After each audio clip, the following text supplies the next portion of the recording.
Hey, Michael. Yeah. Hit it. It's episode 26, you guys. Wow. Episode 26. How you feeling, Michael? Mama, we made it. Mama, we made it. We're past a quarter of the way to 100 episodes. I know. And you know what? We're 26 too. So we had 25 at 25 and we have 26 at 26. Is this our golden episode? Yeah. Because we weren't 25 when we filmed episode 25. No. So but it was 2025. Can you have two golden episodes in a row? I think you can. Okay. But the age thing specifically is more relevant because Yeah. I think that's always been a thing. Can I start off with saying fantastic Shrek shirt, by the way? Thank you. For those listening, you suck. For those watching on YouTube, Allison got this Shrek shirt for me for my 26th birthday. Look at that. It's all lining together. Yeah. It's all lining up. I love getting people gag t-shirts as gifts. It's that. Do you have like go-to gifts for people? I like trying to find like some type of personal connection. Yeah. With like me and the person. But sometimes that can get hard to do, especially if you have to get multiple gifts in a year. But like gag if you're doing t-shirts can do that. Yeah. So I think like for you, like I tried doing like little gags and bits. Yeah. Like I know on one of our earlier episodes, I gave you a signed Shamik Moore Spider-Verse thing, but I made it a whole bit. Which was also really fun. I enjoyed doing that. I'm not a great gift giver. That's not my love language. I really try. You got me a good Christmas gift. I feel like I know very well, so I feel like I can get you I know if I get you something Harry Potter, Spider-Man, Star Wars, something along that vein. Yeah. I'm pretty sure I got you that Thanos Lego set You did give me that Lego set. So it's like I always kind of know, and we worked at Legoland. We did. Thanos had a big impact on our lives. You know? So it's like, okay, a big fan of Thanos. Right, I was like, this is easy, you know. Yeah. But for other people, I have some go-to things. I like getting like art pieces, like not like paintings or something, but like canvases. From that people can hang on their wall like wherever they want, or I like getting canvases, gag t-shirts, and records. If I know somebody has a record player, I'm like, oh, this is golden, because I can get you like any piece of music, and you're just gonna be cool, and you're just gonna be happy to have a bigger collection. Yeah. Plus, like it doesn't, like you said, you can get them any piece of music, because like any piece of music, if you got me the Shrek 2 album in vinyl, I'd be thrilled. I'd be ecstatic. Oh, okay. I don't even have a record player. Okay, let's be real. The Shrek 1 soundtrack was awesome. Shrek 2 has Accidentally in Love. But that's also my point, though. Oh, and the Fairy Godmother's musical number. Yeah, which was a Footloose. It was a she Footloose was like, cover. I Need a Hero. Yeah, which is from Footloose. And then Donkey in Puss in Boots. Oh yeah! Hey, it's isn't this supposed to be a inside out? Yeah. Living a vida loca. Did you have the DVD for Shrek 2? I had a bootleg copy of the DVD. Okay, because they had this like funny like American Idol extra that they did for the DVD copy. Do you remember what I'm talking about? Yeah, I do actually. I do. I watched it. Yeah. What's crazy is that so many people did, and so many people remember. I can't remember watching a single added feature for like any other movie, Yeah. But I remember the Shrek 2 DVD American Idol parody that had, what was his name, Simon Cowell actually in it. Yeah. For sure. Was he just playing himself? He was just playing himself. He wasn't even playing like a parody of himself. He was just playing Simon Cowell. Is that his name? Yeah, Simon Cowell. Okay, You got it. I believe in you, Michael. It's confident. been Even if so you're long, wrong, be wrong with confidence. Right, but I would hate to disrespect an American icon, even though he's British. He's an American icon. Man, Can we not find an American to host American Idol? Of course not. We had to get some British guy. To be fair, we did catch on. He doesn't host American Idol anymore. Yeah. Oh yeah. We did catch on. But does anyone host Is American Idol still going on? It's Carrie Underwood. I think does American Idol now. I think it's Carrie Underwood. Okay, wasn't she an American Idol winner? That was like the whole first thing. American Idol that was winner. The whole thing. That makes sense. It's full circle for her. Yeah. She's like the only person from American Idol that I think actually got famous. Kelly Clarkson. Wow, never mind. I stand corrected. Kelly Clarkson. I loved Kelly. Did anyone get famous from like The Voice? Because there's like a million of those shows now. There's like The Voice. I know America's Got Talent. Oh, you know what? Wait a minute. Simon Cowell is hosting America's Got Talent. Why can we not find American people to host these shows with American in the title? If he was on X Factor or whatever, The Voice, or any of those other shows, I'd be like, fine. But if you're going to call it America's Got Talent, don't get a British man to host it. We seceded from them. We literally fought a war to be independent from them, and we're going to make Simon Cowell the face of America? Man. And you know what? It's been happening. No one's disputed this until No, this moment. I never thought about it until today. And then I'm like, hold on a second. How many people died? How many people for died? Independence from for Britain. us to be free from Simon Cowell hosting an American competition. Yeah, and the country that Simon Cowell represents. You know, awesome. Here's the thing: if he's gonna be British and hosting an American TV show, he at least has to try to sound less British, because he's going on there. Sorry, honey, you don't got the stuff. You don't got the stuff to be America's top talent. Right. That's actually a pretty good accent. Like, if I were to go play Harry Potter, you know, I would try to do a British accent, because he's from London. Yeah. You know what I mean? Yeah, for sure. If Simon Cowell's going to host America's Got Talent, don't be British. Don't be British. Yeah, I think that's a fair assessment. I want to go back to Shrek. Okay. Because we talked about Shrek. I'm wearing the shirt. Coincidentally, I thought of something to tell you. What's that? I have some Shrek 5 news. Oh. And some Shrek 5 rumors. I heard. Okay, I heard something too for Shrek 5. So rumor has it, Zendaya. That's what I will heard. Be in Shrek 5. That's gonna be pretty incredible. And also, I saw another rumor that I think potentially we could get the return of Lord Farquaad. What? Which will be the third time he's made an appearance in the Shrek franchise. Which honestly, I don't mind. Do you know the second time he appeared in Shrek? No. You don't know? No. Unacceptable. So Lord Farquaad made an appearance as a ghost. Oh. In the Shrek the Ride at Universal Studios. That doesn't count. What the? It counts. It's all canon, which makes me wonder, is he going to be a ghost again in Shrek 5, or is he going to be himself? Because how does that work? Did he die and then come back to life? How's this going to play out? Oh my god, Michael, you don't know the lore for the Shrek ride? Are you kidding me? Hey, it's not just the Shrek ride, it's the lore for Michael, Shrek in how general. stupid are you? You kind of are stupid. You should know this information. You don't know the story of the Shrek ride? I feel like it's pretty important information, to be fair. What? Shrek! Knowing anything about Shrek, it's important information. I haven't been on the Shrek ride, I'm sorry. Unacceptable. I've been busy making money. Okay, you're supposed to be spending it to go to these theme parks. All right, making something of my life. All right, I haven't been out here going on the Shrek ride, Berkan. Okay, well, let's talk about something I know you've seen. I'm investing in crypto. Oh my gosh. And developing and developing artificial intelligence, okay? You invested in crypto and now you're actually producing Shrek 5. Let's talk about something you have seen. Okay. Captain America Brave New World. Yeah. You've seen it once. I've now seen it twice as of this morning. You saw it this morning. I saw it this morning. For the second time. I will say, we are going to get into spoilers, right? Oh, we have to. We're going to get into spoilers. We're just going to do it. I'm so sorry. If you need to stop listening now, if you don't come back, you're dead to Michael and I. Here's the thing about the spoilers. Nothing about it is really going to have a huge impact on, like... That's actually a very good point and a critique I have. But before I say it, I just want to say, after the second viewing, I'm pretty much the same. I know a lot. I actually have a lot of friends who went, and they've been talking on their socials. They went to go see it a second time, and they enjoyed it a lot more. Yeah. So I was like, okay, maybe I'm going to enjoy it a lot more my second rewatch. I'm pretty much the same. Okay. So that's kind of where I'm at, just to give you an idea. So what we initially talked is probably going to be around the same kind of thoughts. But go ahead. What's something that... Well, let's give like a general, like, what out of 10 did you give this movie? It wasn't like terrible. It was just so mid. It was like 5 or 6 for me. Now the critic score was also like 50%. Yeah, because it's not a bad movie, but they should be making great movies. Yeah, you know. So I think I'm around the same with like a 6.5. A little higher. All right. 6.5. I can definitely understand the 5. My thing with it, and I said this on my socials at Big Screen Bearcon. Wait, are you at Big Screen Bearcon? No. Oh, okay. I get confused. No, yeah, I really thought you were. Yeah, you look like him. To me, like, something that the latest phase has been missing is the first 10 years of Marvel. Everything kind of fit like a big puzzle piece, right? Yeah. You know, like, if I had this piece of the puzzle that was Captain America, the first Avenger, the little corner of the puzzle piece matched a different puzzle piece of like Iron Man or whatever. And when you put them all together, it's this beautiful picture. But phase 4, 5, whatever phase we're in, the multiverse saga, it all feels like puzzle pieces for different puzzles. Yeah. And so it's just kind of like, as a standalone movie, I think it's fine. Like, it's enjoyable.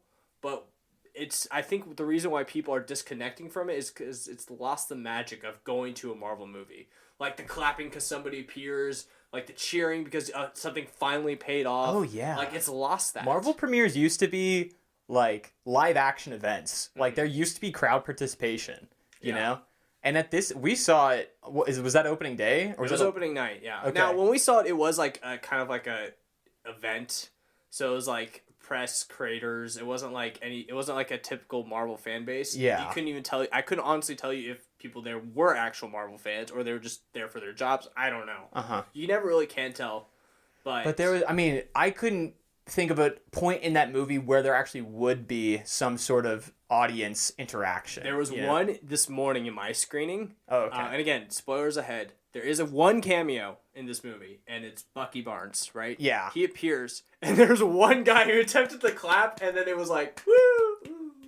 And then everyone just kind of chuckled. Yeah. Because he was the only one really clapping. Which, by the way, why is Bucky a congressman? When did this happen? No, okay. Am I, like, tripping? That kind of goes into... They just Did he just suddenly become a congressman? I was like, did something happen at the end of Falcon and Winter Soldier that I just don't remember? They kind of just threw that on us, you know? I don't think they ever established that. No, I was like, wait a minute. That kind of goes into my beef with this movie in that, like, everything kind of feels like a variant, you know? Even though this is the characters that we've been following, it's like everything feels like a variant in that, like, okay, Thaddeus Ross, unfortunately, because the original actor died, he's recast as Harrison Ford, and we have to pretend like we don't notice. Right. You know? Anthony Mackie is now Captain America instead of Steve Rogers. You know, Falcon is now some random kid from Florida, you know? Yeah. Bucky Barnes is now a congressperson. You know, they have basically Scarlett Johansson, Black Widow, who is Israeli. Yeah. And so it's like nothing is like... I kind of said this to you as we were walking out of the movie. I felt like I was watching a Fortnite movie because it's all these like random characters who are a little different than you know them as, and then they're at like some random location called Celestial Island. It's like that. It literally sounds like a Fortnite location where it's like where we dropping. We're dropping in Celestial Island. Go go go go go. Get the loot in Celestial Island. Get the adamantium in Celestial Island. Go go go go go. Seriously. So I was like, I was talking to you about this last night or 2 nights ago or whatever, and I was like, everything about it just kind of seemed off. You know. I understand that. And the Hulk is red. You know, another thing. But that wasn't like. Yeah, but She-Hulk is green too. So it's like everything just kind of seemed like a little bit off. There is kind of like there's a reason why that Hulk is red, and they kind of like hinted towards it, but they didn't really fully explore it or showcase it, and so I think it does kind of leave the question like, why is he red? Maybe it's something they explore in the future. But Red Hulk's skin is supposed to be fiery. Like, he is supposed to be kind of explosive. Uh-huh. And that's why you saw him, like, with fire a lot. That's why the clothes burned off him. Like, when Bruce Banner becomes Hulk, his clothes rip. Yeah.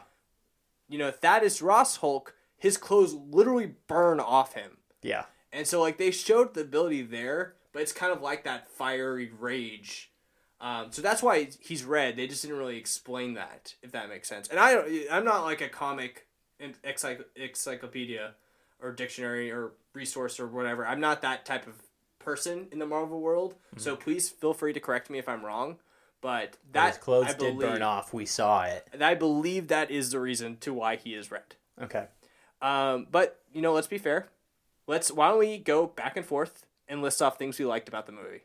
And then we'll go circle back to things we didn't like. All right? Okay. I'll start. I think Anthony Mackie is improving as Captain America and Sam Wilson every single time he appears. I think he's getting better and better, which I think is admirable. I don't think he's like at that peak like Chris Evans, Robert Downey Jr. like leading level yet, but I think he's inching closer every time. Okay. I really like the character of Isaiah. Isaiah Bradley? Yeah. I really like him. I thought he was the saving grace of this movie. Like he was interesting. Yeah. Because I mean the performance too, you really feel like when he's like, I can't go back in there. Mm-hmm. I'm like, oh yeah, when they were ripping his suit and he was like begging them, don't rip the suit. Oh yeah, don't rip the suit after you just talked about who he got married in. That crushed me. Yeah. That was a good moment. No, yeah. Harrison Ford's Red Hulk. I really loved the Red Hulk Captain America fight. I thought that was one of the coolest fight sequences I've seen in a Marvel movie. I really, really loved it. There's one little segment in there where Anthony Mackie says, we have 28 seconds before the guards come back. And I counted, and at 28 seconds, the guards come back. And I really like that little attention to detail. Yeah, precise. Because Love it. every time they mention it, an amount of time in a movie, it's never that amount of time. It's never that amount of It's time. always longer. Yeah, They're really we have 10 bothers me. seconds to defuse the bomb. And it's like, oh, we've been defusing the bomb for 30 seconds. It really bothers me in Alien 2. Yeah? Aliens, not just Aliens. It Okay. really bothers me in Aliens when there's like the ship is exploding and the intercom's like 7 seconds till destruct. Yeah. And she's like going down the elevator. She fought the alien thing. She's like, and she's waiting for the elevator to go, and then she fights it again. I'm like, it's been more than 7 It's been seconds. way more than 7 Like, why? seconds. Say 7 minutes. Don't say 7 seconds. Seriously, you can't say like an amount of time and then very obviously go over that amount of time. Because it's like, if there is a ticking clock, right? That's what makes the whole scene impactful. Yeah. And if you completely disregard the ticking clock aspect of it, then what was the point? Yeah. Yeah. So I did like that little detail. What did I like? I like that they connected with the Incredible Hulk. I'm glad that they kind of found a purpose for Incredible Hulk. Okay. I didn't really like that. Hey, we're not talking about the didn't likes. I'm out of things I liked. I'm sorry. You're out of things you liked? Everything else was mid. Okay. One last thing that I liked. There may be a couple other things I liked. I did like the action sequences overall. Esposito, I can't. Am I saying his Giancarlo Esposito? Esposito, yeah. I blanked on his first name for a second. I did like his performance in the movie. And I also liked how Anthony Mackie's journey as Sam Wilson, accepting Captain America and that pressure and wanting to live up to it, actually mirrors Joaquin Torres's journey that you see at the end as a Falcon, like just trying to live up to his pressure of like and living up to what he did. And so it's like a chain reaction. Like Anthony Mackie's trying to live up to the person who gave him his new title, and he's trying to live up to the person who gave him his new title. And it's like a cool chain. Like I said, it's a cool chain reaction that I liked. Yeah. All right. Things we didn't like. Cons of Captain America: Brave New World. We already mentioned a couple, but just go for them again. Just go for it. Well, I'm talking about some other ones. I honestly don't think Harrison Ford's a great casting choice. Really? I think he's too old. Okay. He doesn't have the energy he used to have, and if he passes away, they're gonna have to recast the character again. Well, they're probably not gonna use him that much longer. Thaddeus Ross. So then they could have just killed him off screen. That may have been something they actually were going to do. Because nobody really cared about Thaddeus Ross. Let's be real. Well, comic book people, I think, were excited to see Red Hulk. But yeah, the average MCU fan, not that you're average, but you know what I mean. Like the pure MCU movie fan probably didn't care about Thaddeus Ross at all. Yeah. But there was a funeral scene that was in the trailer that they cut, so maybe they did originally kill his character. Mm-hmm. That's crazy though. You didn't like Harrison Ford. I thought Harrison Ford was great in the movie. Especially considering it's hard to, as an actor, to take on a character that already exists. I don't think he needed to do it. I just think he's a little too old. You know?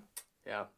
Okay, one thing I didn't like that we basically saw the same plot of the last Captain America movie, and we saw it twice. Yeah. So, like, we saw mind control. You know, I know Bucky was trigger words, and this is, like, mind control, but the music is trigger. Like, the music triggers them. So it's essentially the same plot in back-to-back Captain America movies. I also didn't like that they shot down Joaquin's Falcon, because to me, it just kind of mirrored exactly what happened in Civil War with Iron Man and War Machine, where he got shot down and then injured, and then Iron Man had to continue on without him. You know what I'm talking about? Yeah, especially after the whole running bit was like, hey, don't die. And he's like, don't die, got it. And then he blows himself up. Yeah. Like, there's a missile coming at him, and he clearly could have gotten out of the way, but he got cocky, and so he, like, shoots the missile to blow it up before it can hit a ship. Mm-hmm. But it's like, dude, you clearly could have avoided that and gotten the missile, you know? Yeah. But you basically blew yourself up after the one rule that was told to you was don't die. And then he did die. They had to restart his heart. So it's like, you broke the one rule. Yeah. And it's your fault. Yeah. What's another thing you got? I think they tried too hard to make him likable. Sam Wilson? The new Falcon. Oh, Falcon, yeah. Whatever. They tried making him. Whatever his name It was a little bit of a Joaquin Torres. It was a little bit of a cringy dialogue. Jokes. Very cringy dialogue. It's like he was clearly supposed to be the comedic interest, the guy you like, and it was the same reason I didn't like Foggy in season 1 of Daredevil. I was like, I think they're trying way too hard to make this guy the likable, funny character, and he's just not likable or funny in season 1. It kills me that you've not seen past season 1 of Daredevil because Foggy's in character improves a lot. Good, because he was really bad in season 1. He grows and he matures a lot because characters go through things. I wouldn't care if he matured. But I mean, like, they're trying to make him like Sokka from Avatar: The Last Airbender. Yeah. But Sokka's like just naturally likable and a comedic relief. And it's like, I just didn't think Foggy was nailing it. And the same with Joaquin Torres. I was like, I feel like they're trying to go for this, for this genre of character. And the writing is just not really selling it. I have a theory for Daredevil Born Again. I'm just going to quickly drop this out there. It's not really like only my theory because I think a lot of people are speculating that this is going to happen. I think Foggy's going to die pretty early, or the season's going to start establish that Foggy's dead, and then you're going to see like what happened over the course of flashbacks. And the reason I say that is because Foggy wasn't originally in the show, and then they kind of refilmed and put him in. You think they restructured? Well, they restructured the season after they went back and they're like, let's do it right. And they put him in. That was one of the changes was he wasn't originally in it. And I don't know if Paige was in it either. But they put him in, and we know that something happened to Daredevil to make him not want to be Daredevil anymore.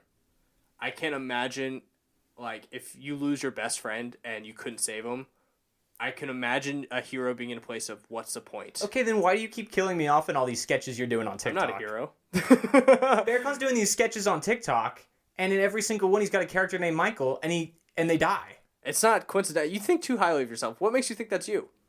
Because how many Michaels are there in the world? But I'm the number one Michael in your life. Okay, so maybe I'm not killing off you. I'm killing off a different Michael that I know. But there's a lot of Michaels I know. Why do you call every single one Michael? There's a lot of Michaels. I don't know how many times I have to say it. There's millions of Michaels. Okay, but why do they always have to die in your sketches? That's just listen. My sketches are real and authentic, and they're supposed to showcase what would actually happen if the MCU is real, if DC is real. Okay, so if you're trying to show what's actually happening, then why are you playing yourself in your house and your best friend named Michael shows up, and then you're trying to tell me that it's not me?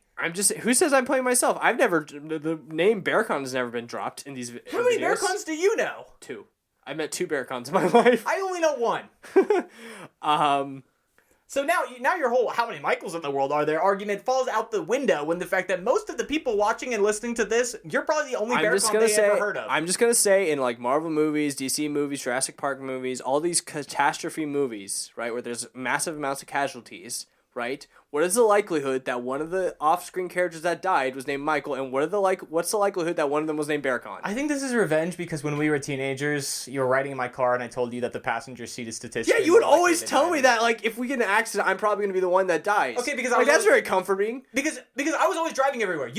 I was scared to drive to downtown. I also didn't want to drive all the time. Yeah, but you've done it before and I hadn't done it yet.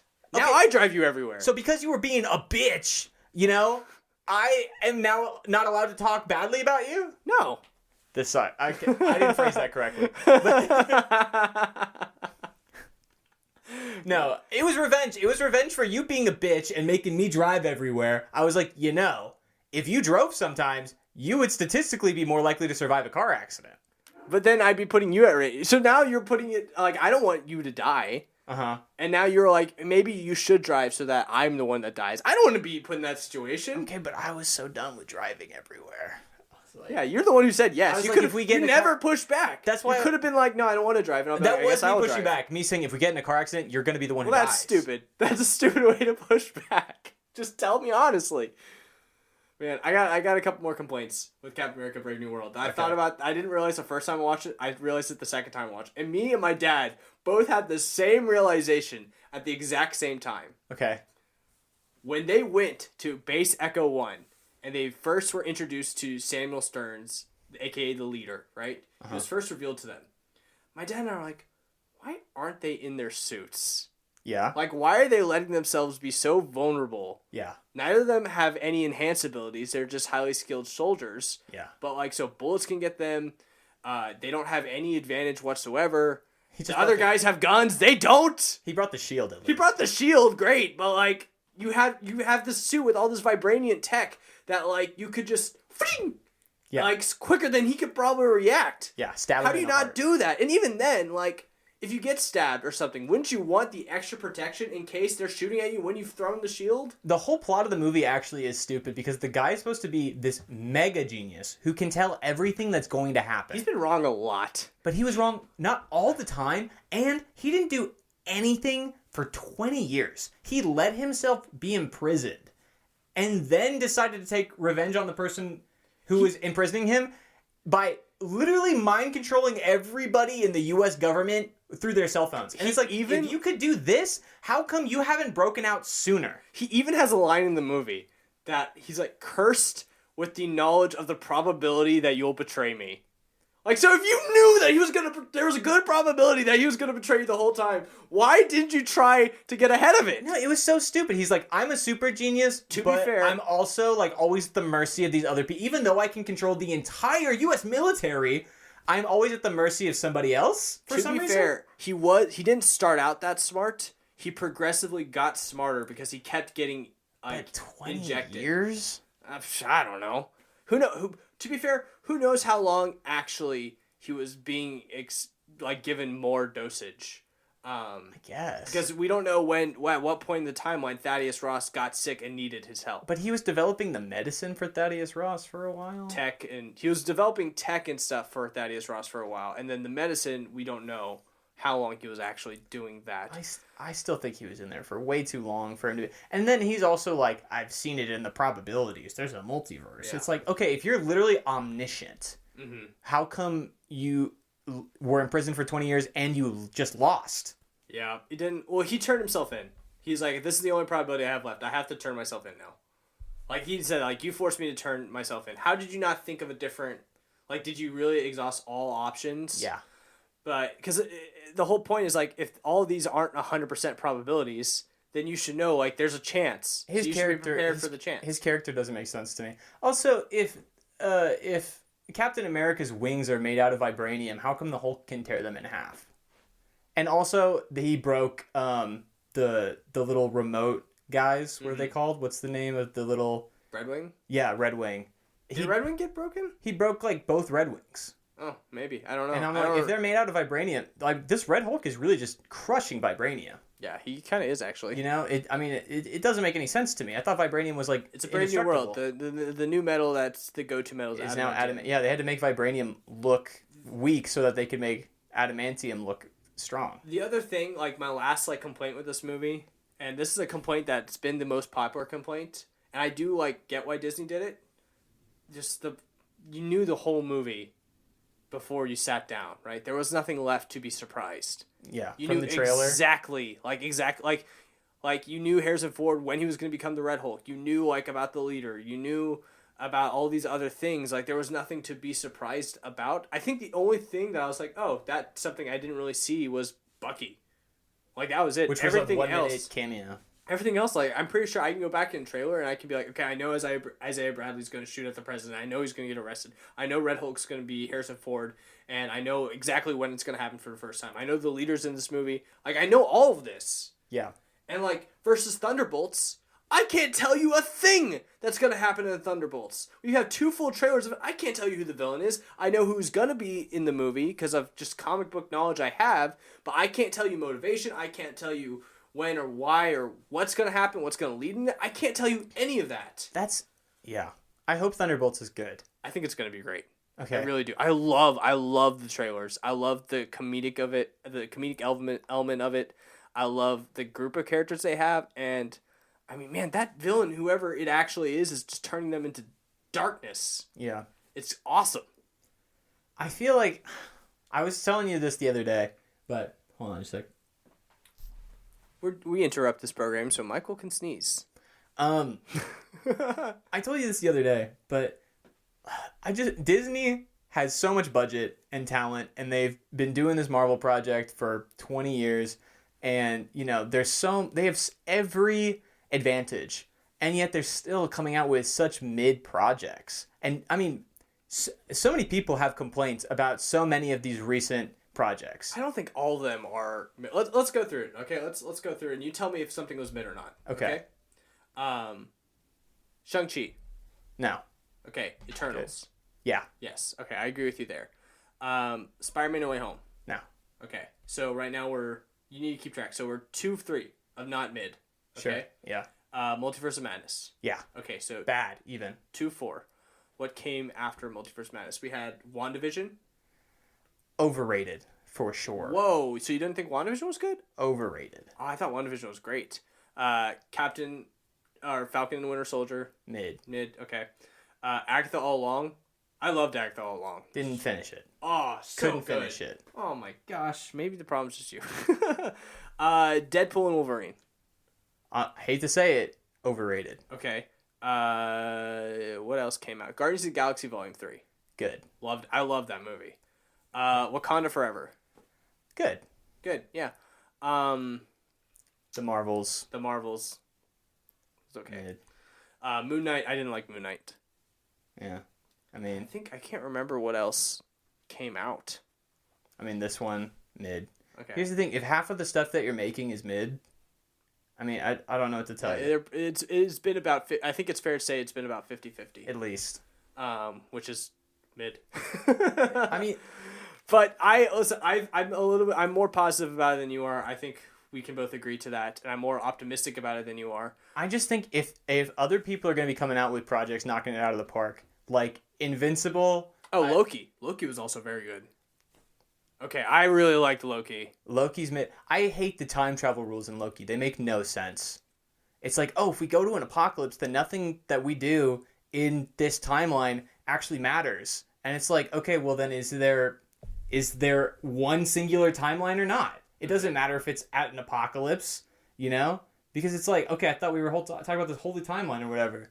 And it's like everything that happens in the TVA happens outside the timeline, and then like yada yada yada. They're purging all of these variants all the time, and I'm like, okay, so nothing actually makes sense in this, Like we kind of pretend like it does, but it's like other time travel movies do it in a way to where the time rules actually make sense. But I don't think anyone could actually give you a clear definition of the time rules in Loki, Yeah, I think that's a fair thing. I think that's a fair thing to say, honestly. You mentioned Invincible as something. Yeah, okay, yeah. Other companies are making projects and knocking out of the park, like Invincible, The Batman, even Wicked, Dune. People with less star-studded casts, with less history. Invincible's a pretty star-studded cast. Yeah, that's not really what I meant, but like, okay, you can Marvel. Every single character at this point is an A-list celebrity. Well, let's be fair about something that you just said about like Wicked, Invincible, Dune, 1 movie, 2 movies, 3 seasons. Marvel's been doing this for a long time. I think we have like. You think that would help them if they're still doing it? I disagree. Honestly, I think the 10 years was perfect. 10 years, 11 movies or whatever. Mm-hmm. And then like suddenly in 3 years, we have like 20 plus projects. Uh-huh. I think it was too much. And I think like people talk about Marvel fatigue all the time. I think it is a real thing. I think it is too much. Like it genuinely is. They've put too much. All the great ideas are thin ice now. I think it's a lot. I think it's not going to get better until. I think Thunderbolts, Fantastic Four, it's going to be better and better. And I think going into Doomsday and Secret Wars are either going to be really great or really bad. Like it's just truth. I don't think they can really afford to be mid. I think after that, whatever they do, if it's a hard reset, it's probably for the best. Like if we just focus on like the X-Men and just focus on those stories and whatnot and not worry about everything else. But I think it's like when you have so many projects, it's so hard to make them all so great. That's just my opinion. Then why make them? Like why? Well, that's a question. I mean, why do it? But the question is, they still make a lot of money. I mean, like that's the thing is that these movies don't lose $100 million. They're not good. They just make money. That's all it is. And so it's like I feel like every project I'm having the same conversation about these projects where I'm like, I mean, if you're tired of Marvel movies too, like that's okay. You can be tired of it.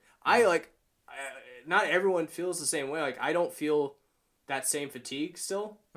Like I don't like I see like a lot of, like I love Deadpool and Wolverine. I think it's a great comic movie that I can go watch and have fun anytime. Like if I have a bad day, I don't really need to think about it a lot. Perfect movie. Captain America, like I still like the movie. Like I don't think it's a bad movie. And I think over time I'm going to enjoy it more when I have space from it and I come back to it. I was talking to you about this the other day, but I mean like I liked Beetlejuice more than I liked Captain America, you know? Yeah, you just like, might. There's so many other movies that I'm like, this was so much better than this Marvel movie. And Marvel, because the thing is that it used to be like something that everyone in the world would go see. You know, like when Infinity War came out, billions of people saw that. It was like a universal cultural moment, like across the entire world. Whoa, something happened to my audio right there. Yeah, it just popped a little bit. Yeah. And so, which is why now I'm watching these movies and I'm like, how come I like, you know, this reboot of a movie from the 90s more than I like. But that's okay. Like, that's not a bad thing, though. Like, that's not like, I think you're phrasing it a little bit as like it shouldn't be this way. But it can be that way. It's totally okay to be that way. If you're just not like, Marvel movies isn't everybody's like cup of tea, right? Yeah, but I'm not critiquing. Here's the thing. Is that you're saying, oh, you should just be okay with the fact that these movies are mid. That's not what I'm saying. I'm saying you could be okay with the fact that you may just not enjoy Marvel movies as much anymore. Because that's more of like, to me, that's the trend that I'm seeing from your experiences. We just established that half of these projects are mid. So my thing is, I think there are a lot of people out there who do, because again, I think right now there's a Marvel fan base. But it used to be the entire world who would go see these movies. Sure, yeah. People aren't doing that anymore. Yeah, I mean, that's what I just said. Like, the Marvel fatigue is real. Like, for me, like, I haven't felt it yet. I think it's more than Marvel fatigue, though. That's what it is, though. No, but I think they're just making worse projects. I don't see these movies as, like, bad movies in any way. I just think, like, you just don't, like... You're fatigued from it. You're like, this isn't doing it for me anymore. This doesn't. But I don't think it's because I'm fatigued. I think the projects are worse than they used to be, and because we just said that this movie was mid. I said it. I don't think it was a bad movie. The only reason I gave it a 6.5, and the only reason I'm giving it a 6.5 out of 10 is because, like, again, I don't. It's not that it's a bad movie. I miss the overarching stuff that I think these movies are losing. That's part of the MCU. Yes, but they're not bad movies. But they used to be better. So I'm agreeing with you. They used to be great. Yes, because it had that other half experience that they just kind of left behind because there's so much they're doing. And that's why I think it is fatigue and you're tired of it, because it's like they're not feeding the part of you that keeps you going and wanting to invest in everything that's going on, because there's not anything there. So it's just these action movies by themselves, which, yes, there's not as much of a journey anymore. So it's like, I don't care about John Wick movies, right? They don't like, I'm not invested in John Wick's journey or anything like that. Like, I don't care. Like, I won't sit down and watch a John Wick movie and be like, oh, I love this. Like, part of the reasons why I love these Marvel characters is because I love the journeys they go through and everything I'm invested in their emotional arcs. But I think it's fair. What's next for them. But I think it's fair to give criticism to the people making these movies without saying the problem is that you're fatigued. I think it's fair to say, well, maybe part of the problem is that they're not doing as good. They're not making as good of movies as they used to make. Sure, I'm not saying, but that's what I'm like. I think you're taking, like, me saying you're fatigued as like oh, these movies are great, you're just tired of them. That's not what I'm saying. I think, like, you're less forgiving of it because you may be less forgiving of things not being what they should be. Of course, because I've forgiven half of the projects that they've come out with in the past 7 or 8 years. That's what I'm saying. Like, yes, these movies keep building up, and it's honestly, I see it as your love for Marvel is slowly going away because it's not that part of it. You're tired of them. Here's the thing. Spider-Man No Way Home, I thought was great. I know people have changed their opinion on that. Spider-Man No Way Home was great, right? And then they literally pitched Multiverse of Madness as it's going to make Spider-Man No Way Home look like trash. Spider-Man No Way Home. Spider-Man No Way Home. They said it's going to make Spider-Man No Way Home like trash. And do you remember that? I think this is more of Elizabeth Olsen's fault. where she said Spider-Man No Way Home is going to feel like an appetizer compared to Multiverse of Madness. Exactly. And so then Multiverse of Madness come out and we go, that was kind of bad. Mm-hmm. Everyone thought that way, you know? Yeah. And then every movie they've pitched since then has been like, Marvel's going to be so back because of this, you know? And it never lives up to that hype of, oh, after this it's going to be, you know, how it used to be. Yeah. But also, like, this thought just occurred to me. You didn't like Deadpool and Wolverine, right? No. Did you see any of the X-Men movies? Yes. Were you fans of the X-Men movies? movies? Oh, yeah. Okay. And that's fair.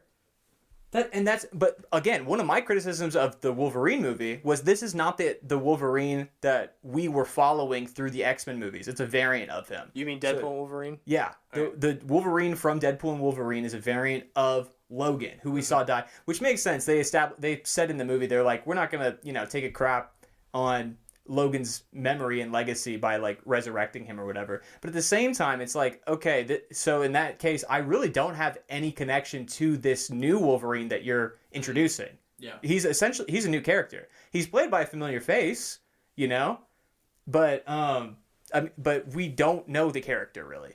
And so, that's why I was like, it was a funny movie, you know? It was fine, but it wasn't on the level that they said it was going to. I mean, Ryan Reynolds was calling himself Marvel Jesus in the movie, you know? Well, to be fair, he was right. It was Marvel's first billion in a minute. Yeah, but okay, Moana 2 made $1 billion. No, it didn't. It got close. It didn't make $1 billion. Whatever. So it's like, you know, just because it's making money doesn't mean it's amazing. But that does answer your question as to why they keep making them. It still makes money. Yeah. Which is a whole different problem in Hollywood, which maybe we should explore in a further episode. Not just like Marvel, but like the problems, like what is wrong. Right. There's a great show coming out in March. When the trailer for this movie, Captain America, dropped, we thought it was going to bring back Marvel again too. Yeah, you know, and the trailer looked great. I was looking forward to it. The movie, across the board, everyone says mid. The critics gave it like a 50%, and now we're saying that for. Audience gave it an 82%. Now we're saying that for Thunderbolts, or Fantastic Four, or for Doomsday, or for Secret Wars, and it's like, I'm like... I will say, like I said, I am a little bit questioning on Doomsday. I'm not ready to say that yet. I'm hopeful. Okay. But I think it's too soon to say anything about that. Let us know your comments down below about Marvel fatigue. We'll talk about the state of Hollywood in our next episode. We appreciate that you guys are listening. I love you, Michael. I love you too.